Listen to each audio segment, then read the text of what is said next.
London, England. In his bed, a young boy sleeps peacefully. Suddenly, a shadow cuts across his bedsheets. The boy wakes to see a huge monster rising from under his bed, breathing fire and shaking the walls with his deafening roar.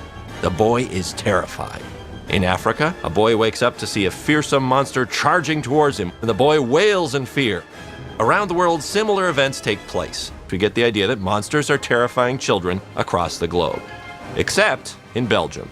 A monster emerges from the boy's closet, but slips on a bar of soap, into a basket of laundry, and back through the closet door before the boy even has a chance to wake up.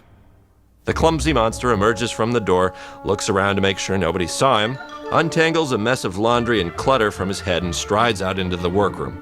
Grabs a clipboard, starts to fill out the paperwork. This is Johnson. His job, scare kids. He's not very good at his job, however. He fills out his paperwork and ejects the door, which goes up onto an overhead track, where it's carried away to be refiled in the massive door vault. A copy of every door in our world is kept in this giant vault. This offers the monsters instant access to any child's room anywhere in the world. Johnson walks into an adjacent lounge area to turn in his scare report to the dispatch cage. And here in the lounge, monsters relax, chatting and playing cards while they wait for their next scare orders. Hanging on the wall is a Monster of the Month plaque. Johnson gazes longingly at the plaque, imagining the respect it brings to those who receive it. Looking at his reflection, he tries out a scary pose, but he hears giggling behind him. Johnson turns, sees a group of his coworkers. A sock is dangling from his horn. This is embarrassing evidence of his bungled scare. Oh, but the crowd hushes as Ned, the Monster of the Month for 2 years running, comes to Johnson's defense. Ned removes the sock from Johnson's horn, tells the others to lay off. Ned offers him a few scaring tips on the side. Suddenly, a booming voice orders Johnson to the boss's office. The boss says, "That last scare of yours is the worst I've ever seen. I should fire you right now, but I'm going to give you one last chance." The boss demotes Johnson to the minor leagues and gives him 1 week to redeem himself. He grabs a scare order off the top of the stack, hands it to Johnson. "Start with this one. Anybody could do this scare. It's just a little girl." Mary is the youngest of 10 kids, all the rest are boys. Now, her brothers make it their full-time job to torment her as much as possible. She dreads those attacks. Mary hates being scared. Johnson prepares himself, doing his visualization and breathing exercises. He tries to be confident, but there is a lot at stake in this one. As Johnson enters the room and steps towards Mary's bed, the doorknob pops off in his hand. He fumbles around with the loose knob and turns to fix it. Mary wakes up, sees a large, blue, hunched-over figure in a room, and thinks this is her brothers coming to scare her again. This is her chance to get back at them. She grabs her blanket, sneaks towards it, throws the blanket over the figure, and begins hitting it. Johnson stumbles around, flailing wildly, knocking over furniture, and quickly retreats back through the closet door and slams it behind him. Whew. Johnson emerges from the scare tangled in junk.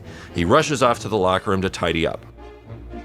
As he untangles himself, Johnson notices a tiny pair of fingers atop his head. A small human drops to the floor behind him. Johnson is horrified. Letting a human into the monster world is about the worst thing he could have done.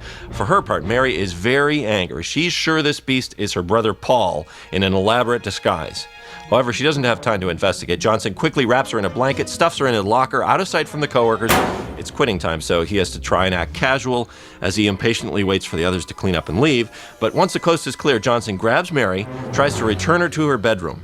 But he tries to open the door, and the doorknob breaks off in his hand. A mechanic rushes over. After inspecting the mess, he hauls the door back to the shop. Mary is wiggling. Johnson doesn't know what to do. He has no choice but to take the kid home. Johnson runs through the city, a small bundle wiggling under his arm. Once in his apartment, Johnson panics. He has 1 week to prove himself, and he started by bringing a human into the monster world, a crime tantamount to treason. Mary is still sure that Johnson is her disguised brother. She attempts to prove this by removing Johnson's mask. But slowly, Mary realizes Johnson is not wearing a mask. He is a real monster. Mary runs for her life, screaming at the top of her lungs. Johnson's trying to catch her and quiet her down. Suddenly, they hear a thumping from below. Bam, bam, bam. It's the landlady. "What's all that noise up there?" Shh. Johnson says, "Okay, look, Mary, if you want to get home, you're going to have to be quiet and do as I say." The two strike an agreement. Mary is pacified for now. The next morning, Johnson tells Mary his plan. He is going to return to work, find a way to get her home, and she will stay in the apartment out of sight and quiet. Mary doesn't like this, but she has little choice. As Johnson's footsteps fade off down the hall, Mary decides to take matters into her own hands. She sneaks out into the hallway and is about to escape when suddenly she sees the landlady coming. She ducks back into the apartment, but the noise of the door closing alerts the landlady's suspicions. She knows Johnson is left. Who's in there? Her eyes are on these long tentacles. They snoop around the apartment. "Who's in there?" she asks as she's peeking around the corners. Mary is terrified. "I'm not staying here," she tells herself. I'm going to find my own way home." Mary makes a disguise out of things she finds around Johnson's apartment. She makes a little monster disguise and sneaks out the window into the monster city. At the door repair shop at work, the mechanic has entirely disassembled the door and tells Johnson it's going to be a couple days before the door is ready. Johnson complains but is interrupted by a telephone call from his landlady, who wants to know who's snooping around at his apartment. "I'm going up for a look-see." No, don't. I'll be right there." Johnson rushes home. On his way, Johnson nearly misses a small green monster passing the other direction. He realizes that it's Mary and catches up to her. Mary is furious, demands to be taken home immediately. His apartment is no longer a safe hiding place. Johnson has no choice but to take Mary to work while he figures out what to do next. At work, Johnson tells Mary she can't go home until her door is repaired. In the meantime, he has to keep working to avoid suspicion. She should wait outside the door, as Johnson explains, as it'll be too scary inside. But Mary demands to come along. Inside the kids' room, Mary watches, unimpressed with Johnson's pitiful attempts to scare. "I can scare better than that," she tells herself. Disgusted, Mary takes over the scare, terrifies the kid. The scare rates extremely high. Johnson feels threatened by this success. Mary feels a thrill of retribution for her years of brother's mistreatment. This is her chance to scare someone else for a change. Mary continues to scare kids. She's having a great time. In fact, Mary gets a little carried away. She dreams up new, innovative scare techniques, scare props. Johnson isn't sure he likes this. He's becoming nothing more than Mary's assistant. The boss congratulates Johnson on his success. "Keep this up, Johnson. By the end of the week, you could be Monster of the Month." Ned hears of Johnson's success, and his true colors show through. Feeling threatened, Ned vows to do whatever it takes to keep his title as top monster and put Johnson in his place. By now, the two have developed a lingo for their scare routines. "Let's do an A-B with a reverse twist," Mary says. "I'll go get the prop fangs." Upon arrival of the door, Johnson enters the kids' room to scout around a little bit beforehand. Suddenly, he stops. Something about this room looks familiar. It dawns on him. He's standing in Mary's room. The door's been fixed, and now he can send Mary home. But the thought of being without Mary frightens Johnson. How can he possibly become Monster of the Month without her there to do his scares?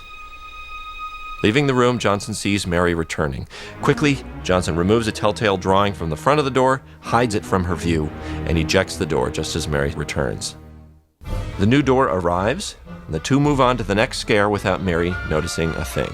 Over the next couple of days, the successful scares continue. Everything is going great. But then one night, Mary enters the kid's room to do a scare. She pulls back the covers and comes face to face with a little girl. Everything about this whole situation reminds Mary of home. She becomes homesick. She can't bring herself to continue the scare. She turns to leave. Confused, Johnson follows her. Surprise! The whole company turns out to see Johnson awarded the Monster of the Month. The boss presents him with a plaque. Everyone cheers. Having lost his title, Ned is furious. As the revelry continues into the evening, Mary sits alone, feeling incredibly homesick. As she wipes a tear from her cheeks, she removes the monster disguise glasses. Ned's eyes nearly pop out of his head. Johnson has been harboring a human child. Johnson and Mary return to his apartment. Mary is jolted out of her depression when she finds her drawing. Clear evidence now that Johnson had access. Feels betrayed. "How long have you had that door? Were you ever going to let me go home?" Angry and bitter, she runs out of the apartment. Johnson is left alone, holding his Monster of the Month plaque. He'd wanted this award his whole life, but now, surprisingly, it doesn't mean anything compared to his feelings about the kid. Johnson runs out after Mary. Mary is nowhere to be seen. She's lost somewhere in the teeming Monstropolis. Johnson comes across bits of Mary's costume, which Mary had shed in her furious run. He follows the trail and runs into two old ladies reporting a sighting to a monster police officer. Oh, it was awful. It was cute and it was disgusting. At the boss's office, Ned relays his discovery. Johnson has let a human into the monster world. The boss grabs his robe, afraid of how the company will look should word of this leak out to the monster public. In Johnson's apartment building, the landlady's favorite evening television program is interrupted by news of a human loose in the city. A reward is being offered for its capture. The landlady calls the police to report a tip. Johnson passes a television store, sees the televised bulletin. Your human is considered cute and dangerous. A manhunt is underway. Mary is feeling lost and very frightened. Her anger spent now, she can't even find a way back to Johnson's apartment. Even things that seem familiar to her are not. The monster world comes alive, closing in on Mary. She finds herself in life-threatening danger. Just as things look hopeless for Mary, Johnson arrives to save the day. The two decide it's not safe for Mary to remain in Monster World a moment longer. She must get home immediately. Making their way back to the Scare Factory, Johnson and Mary break into the high-security door vault. They turn on the lights to reveal a mammoth room full of millions of doors. Frantically, they search to try and find Mary's door. It's like finding a needle in a haystack. They're about to remove Mary's door from the track when everything begins to move. The door track has been activated. Johnson chases after the door. Mary is hanging off of it. Soon, Johnson discovers who it was that activated the door. It was Ned, determined to expose Johnson as a fraud. Ned and the security guards chase after Johnson, who in turn chases after Mary and the door. Johnson grabs a hold of the door. He and Mary are able to steer it into the workroom. They ride the door to one of the stations, security close behind. They plug in the door, activate it, and inside is Mary's room, snug and warm. Tearfully, they say goodbye, knowing they'll probably never see each other again. Suddenly, in burst the security guards, Ned and the boss. "Johnson, with a human!" yells the boss. "Ned was right. Get him, boys!" Quickly, in an attempt to save Mary, Johnson ejects the door. But in his haste, the door remains open as it ejects. Mary's room is seen through the doorway as it swings from the track overhead. Security closes in on Johnson, arresting him and dragging him away. Mary sees her friend in trouble and has one last-ditch idea to save him.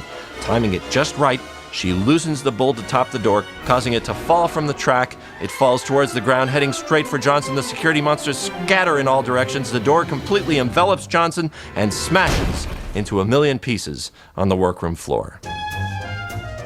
Back in Mary's room, her brothers are up to their old tricks. However, Mary is no longer frightened by her brothers' taunts. In fact, Mary has a little surprise for them. It's Johnson, her best friend, who now lives in her room. Her brothers are terrified, and Mary enjoys a much happier childhood. Even years later, Mary and Johnson still enjoy scaring each other. They live together happily ever after.